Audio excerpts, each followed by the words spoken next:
যদি রব বলতেন ফজরের নামাজ পড়লেই ফজরের নাস্তা পাবি, হাজার হাজার মানুষ ফজরের নাস্তা পাইতাম না আমরা। যদি রব বলতেন জোহরের নামাজ কবুল হলেই ভাত পাবি, জীবনের হাজার শত বছর কেটে যেত, ভাত আপনার আমার মুখে জুটতো না।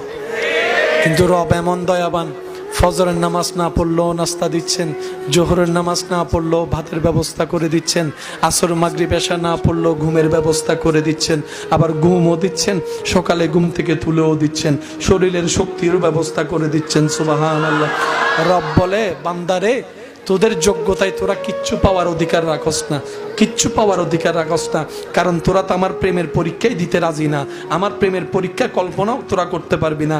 আমি আল্লাহ পরীক্ষা করেছি ইব্রাহিম নবীকে রেখে, জগতে দেখেছে, তোরা শুনেছিস আমার ইব্রাহিম আগুনকে ভয় পাওয়া তো দূরের কথা, মুস্কি মুস্কি হাসি হাসি এর মধ্যে ঝাঁপ দিয়েছে, শুধু আমি রবকে খুশি করার জন্য। বান্দারে তোরা যা পাচ্ছস সব আমি রবের দান। জোরে বলেন। আর দান সব সময় নির্ভর করে দানের উপরে, যিনি দান করেন তার উপরে। যার ভান্ডার যেমন তার দানও, বলেন না রে ভাই, যার ভান্ডার যেমন তার দানও।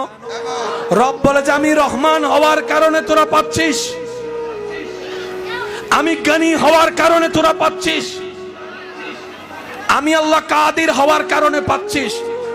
আল্লাহ আমরা যে এত গুনাহগার, গুনাহ করি, তারপরও দিচ্ছেন, ব্যাপার কি? রব বলে যে শুধু নবী মুস্তাফার উম্মত হওয়ার কারণে দিচ্ছি বেশি বেশি, নাইলে আমাদের আর কোনো সুযোগ